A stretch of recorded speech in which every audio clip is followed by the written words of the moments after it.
everybody, I'm Rainbow and welcome to Dimensional Walking. Today's video, I thought I would talk to you about alien and cryptid relationships. And the reason why I thought I would go that direction today is because I know that on a couple videos that I've watched, people have asked questions regarding, well, how do you get a relationship? How do you communicate? What do you do to attract a cryptid? Or how do you get the aliens to respond to you? That kind of thing. And I know that sounds a little crazy, especially for people who may be coming to this channel for the first time, or people who are just now opening themselves up to embracing a relationship either with any specific alien groups or cryptids. For me, I tend to want to be outside the box, and I even question why anybody would want to be in the box. I mean, to me, the world is just so full of so many different groups of beings and people, and obviously cryptids, that for me, I want to make sure that I have an open communication with any groups who want to communicate. I think you have to be careful, and I think that you have to understand kind of what you're asking for. But I come from a place of where ever since I can remember, I've had experiences with alien groups, especially the Greys, and one particular alien named Meek Mohan, who was in the shape of the Greys, about 4 foot, 5 foot in height. And his name was Meek Mohan. And so growing up and having him in my life was something that made me comfortable, but it also made me open to experiences with other alien groups that actually don't look like us. So I think children are able to actually comprehend, and I think we have a comfort level even if we're dealing with alien groups that don't look human, don't look like us. I think we have this way of getting more comfortable faster when it comes to dealing with specific alien groups. Now, I'm not saying some of them didn't scare me, because they did. But I've grown up with memories and experiences since I was extremely young, 2 years old. I don't think that I'm unique. My family, I think we've had experiences generationally. I know that my 2 older sisters have.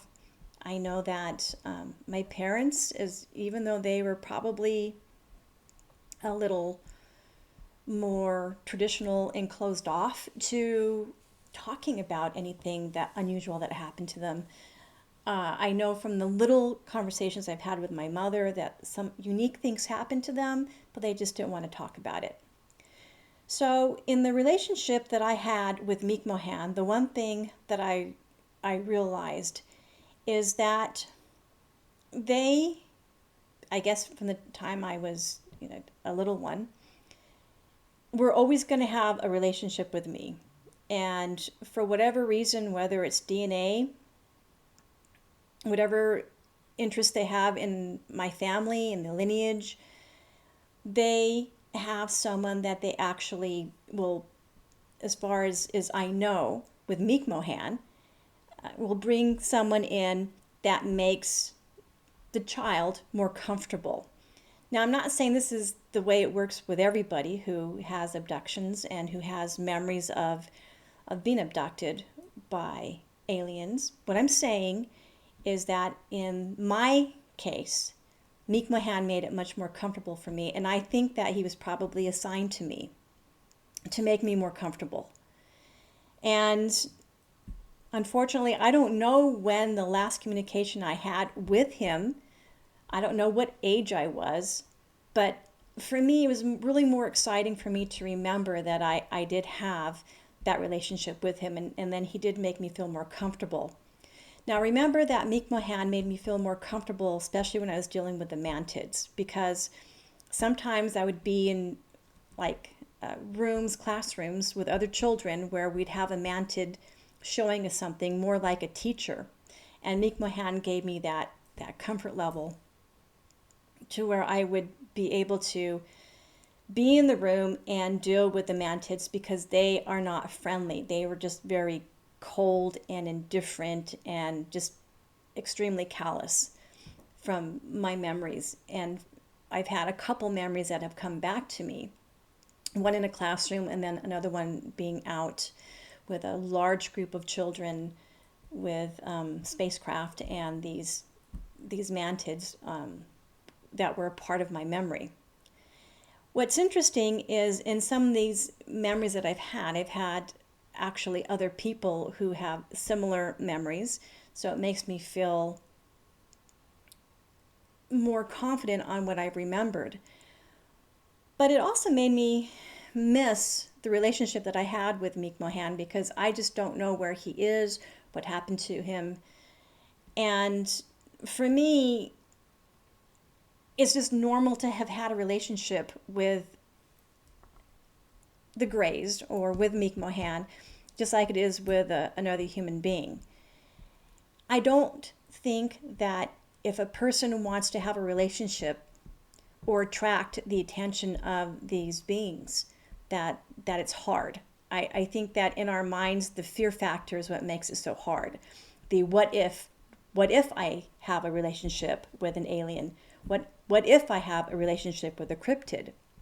Now, with the Sasquatch, Loki, a Oregonian Sasquatch, he's a portal jumper. He contacted me, and I wasn't really into Sasquatch. I know that Michael and his really good friend, Kiwani Lapsaritis, Kiwani's been dealing with Sasquatch for years and years. Michael as well. Me, not so much. And so when Loki actually contacted me, it was a shock because I just didn't really have a great interest. That's been over 10 years now.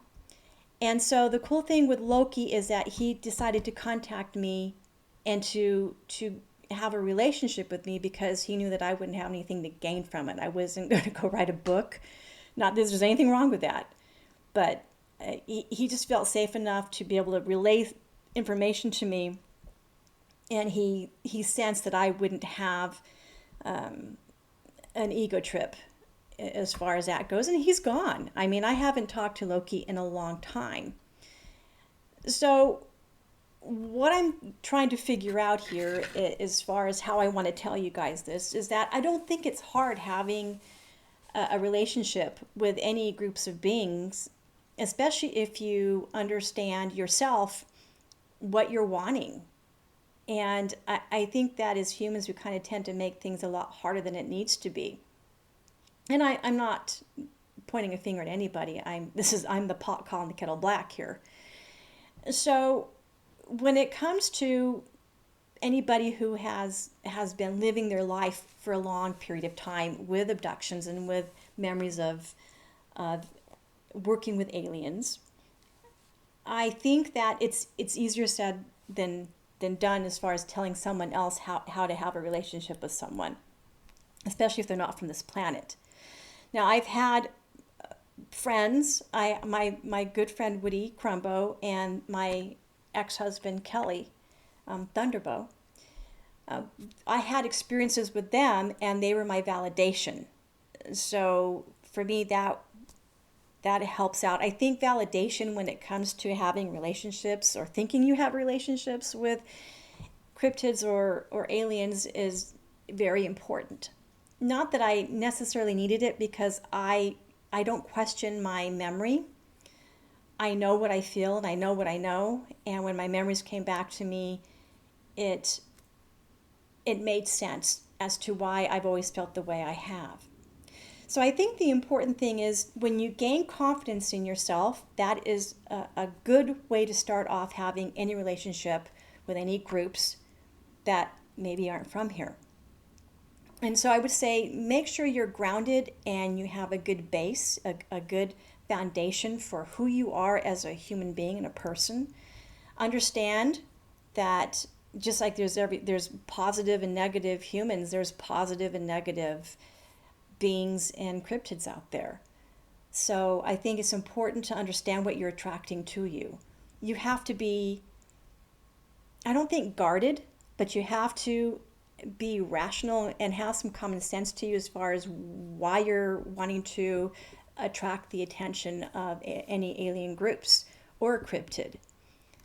I think that it's important to understand that when you gain this kind of relationship with them, that there has to be respect on both sides. I think with Loki, when he contacted me, it was a good time, but I was so, what's the word? I was naive in what was taking place. And in my life at that point, I was going through a lot of emotional stuff. So that I didn't have the attention span, I didn't have the ability to take in a lot of what he was telling me. And so he told me I was scattered, I was too scattered. And I think he wanted someone who could just wake up at 2 o'clock in the morning, because sometimes he'd be telling me information and I'd wake up in the middle of a sleep, just wake up, and I'd have information in my head like a typewriter. And then I would just go because it's like there, and then I would go write it down. And, and I've already commented on this in past videos, what Loki would do with me, but I don't think Loki had the understanding that as a human, I need my sleep. And as a human, I can't be woken up at 2 or 3 in the morning, being, given, taking dictation of information that he wanted me to share with you guys. So I think he realized that probably I wasn't the best human to contact, but I was very appreciative, and I felt very grateful of the fact that he did decide to tell me all the information that he did. As far as with any other cryptids, I did have a communication with Warja, and she was also here. And Warja was the one who gifted Michael and I that beautiful wreath that we found way up high in a Douglas fir tree. We had given her apples and chocolates and stuff like that, and she in turn made us gifts, which I think is validated by many other researchers that say they get little gifts and stuff from the different Sasquatch people that they come across. So Warja gave us a wonderful gift, and I haven't seen Warja in a long while. I just don't, I get in communication with different cryptids and alien groups, and then all of a sudden I don't hear from them or see them for long periods of time. And I think it has to do with my mindset and what's going on in my life. So I think with Sasquatch, I know for a fact that what a good way to start a communication with them is going out into the forest, and we would just leave apples and chocolates and nuts and different things that we knew that they may like. I mean, you're always assuming, but I always feel, as Michael does, that to give something in the best mindset and to say it's an offering, a gift, it's a start of a friendship, because we would always say, hey, this is who we are, Michael and Rainbow, and we're giving these to you as a gift. So that, I think that's a good way of helping them understand that you come from a good place, that you just come in the place of a friendship. I mean, I could really care less if I'm told a lot of information. I think it's just establishing a communication with them so that they know that I come from a friendly position. That's all that matters to me. And as far as Michael's concerned, we just want communication with them.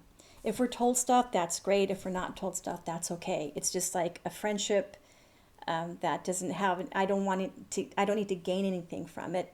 I just want to be friends. When it comes to the alien groups, I think that I'm a little bit more, careful, because when I'm dealing with someone who I know can read my mind, not that Sasquatch can't, But I think that they tend to be a little bit more gracious because they don't go into your mind trying to see what's going on with you. They don't like it. It's almost like a little creepy in a way when someone can kind of sense what you're thinking and what you're doing. I don't really like that. And I've had experiences where they've actually done that, and I just don't like it. I think that my mind and what I'm thinking is my business and it's nobody else's. So I don't like that when somebody comes in and uninvited and tries to get a sense of what I'm thinking. It doesn't feel good. And I've had experiences where I've sensed them coming in, and maybe that's because time exists here on this planet, but the past, present, and future, it's all kind of combined so that they can kind of, maybe they already know because they're already in the future. I mean, I don't really know how time works, but I know with the alien groups, I am a little bit more careful. And even though I've had experiences since I was a child, I still I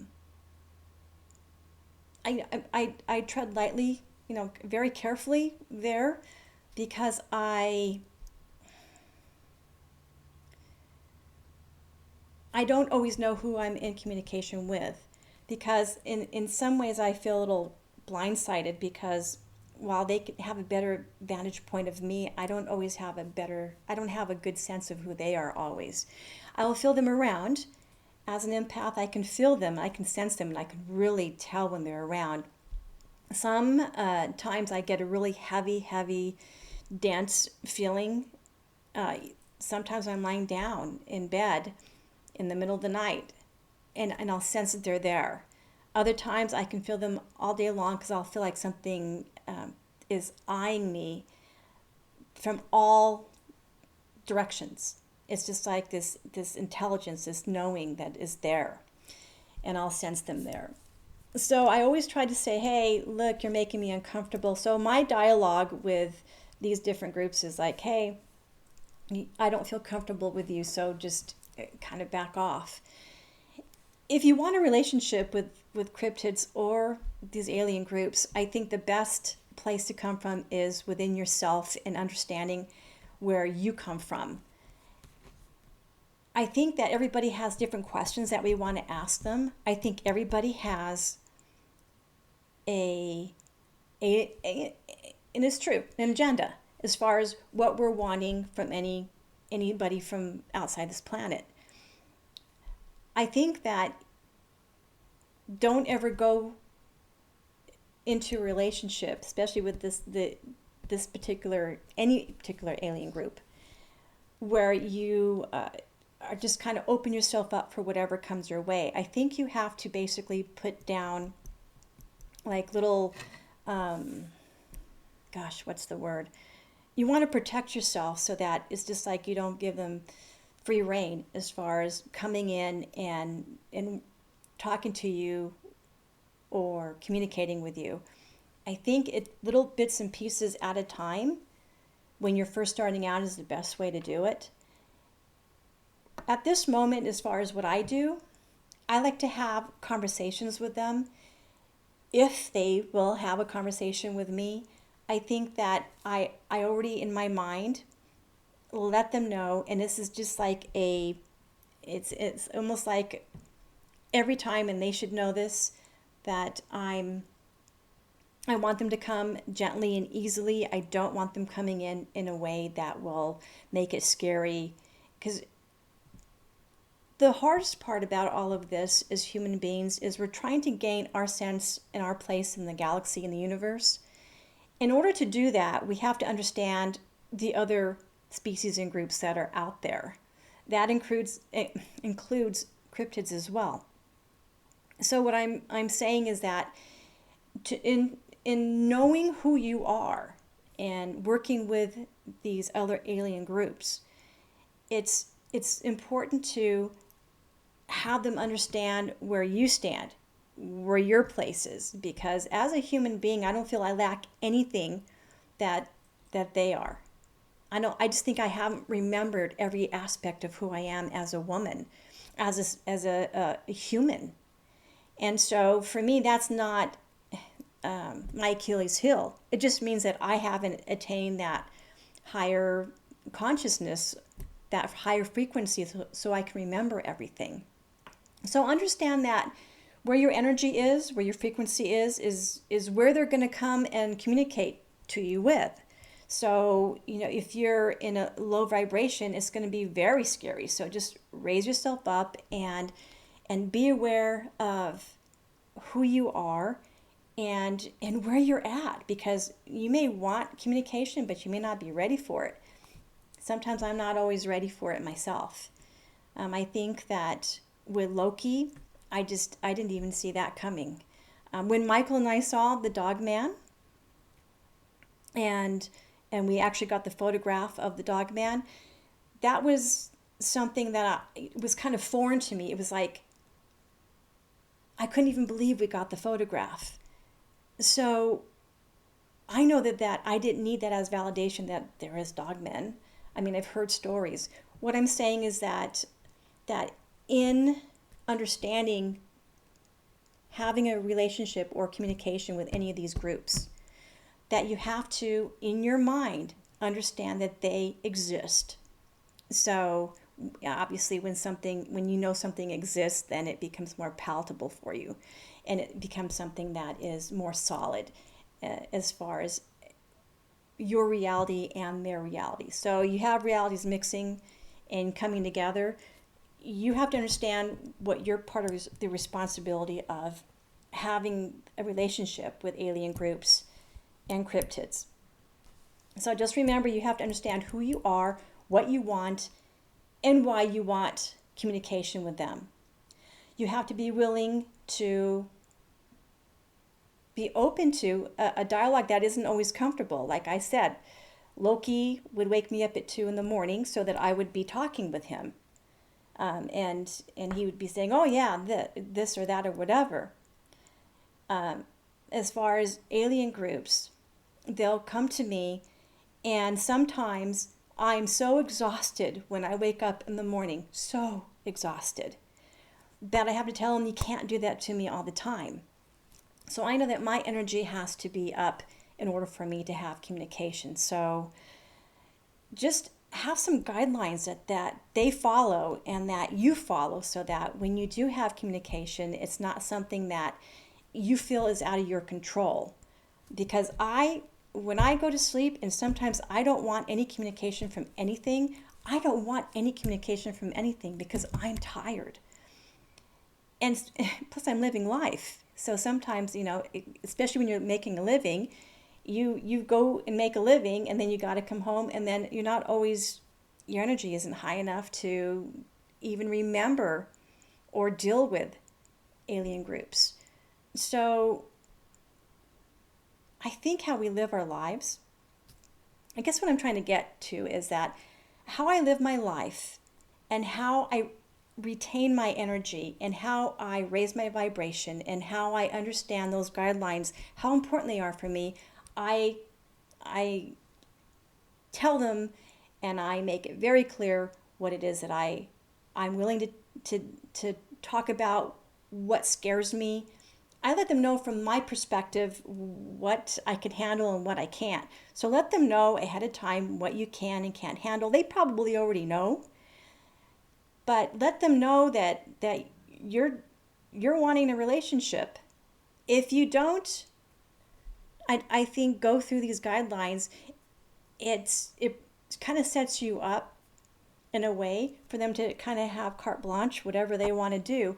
And so I don't think that's good, and I think it's important for everybody who is dealing in this high strangeness in many ways, but when you're dealing with groups of beings and people and entities that come from different dimensions, come from different off-world planets, come from whatever, you have to understand that a lot of it has to do with frequency and energy, and it has to do with how open you are, and it has to do with your comfort level, letting them know. And I think that if you're going to have a dialogue with anybody, you always let them know ahead of time, I'm not comfortable with this, or I am comfortable. Just like when we get to know people here on this planet, you know, we always let everybody know what we're comfortable with, what we're not comfortable with. So I don't know if that helped, but I was wanting to share with you guys kind of what I experience and go through when I have these relationships, because they are important relationships. And I think that it's not just willy-nilly going out there and saying, oh, I want to talk to ET, or I want to talk to a cryptid. They have to understand where you're coming from, and you have to understand where you're coming from as well. It's not just, oh, I want this communication. That's why not everybody experiences Sasquatch. Not everybody has the memories to that of the encounters that they've had with aliens. And those memories, when they do come back, can be shocking. And so you have to have the right frame of mind to be able to comprehend and take all this in. So if any of you have had experiences and you want to share any of them with me, go ahead and email me at dimensionalwalking@gmail.com. I love the fact that there's other people out there who are having experiences too. I think it's important for us all to get to know each other, support each other, back each other. And if you've had experiences where you want to share them, and you're wondering what's going on, or if you're having experiences and you're not comfortable or you're afraid or whatever, just know there's other people out there who are having experiences too. And we've all been there, where they can be a bit scary or disconcerting, especially if you're not sure of the circumstances surrounding why you have communication. Some people don't even, they get it, just like I did when I was a child, and you don't always ask for it. So aliens and cryptids have their own agendas, so we just have to respect that and understand that. But on the other hand, they have to respect us as well. So I think it's mutual respect, understanding where we both come from. So share with me in the comments below what you think about this video. I know it's kind of like a blah, because it's not always an easy conversation to have and to explain, because it's just like, well, I've always had relationships with different alien groups, and it's just the way it is. And you know, it's just like, some people have asked me, well, how do you do it? And I don't really know how to answer that question, because it's like, okay, well, if I have these relationships, how do I feel about them? So maybe that's more about what today was about. Is I'm comfortable with Sasquatch. I'm comfortable with alien groups as long as they respect my boundaries. And I guess that's what I was really trying to say earlier. It's really, you have to set boundaries with any groups who are going to have communication with you, because if you're not comfortable, you're not going to remember anything anyways, and you're going to be so freaked out that it won't even matter. So on that note, let me know what you think, and you guys take care. And if you have any questions, please feel free to let us know, and I will see you in the next video. Bye-bye.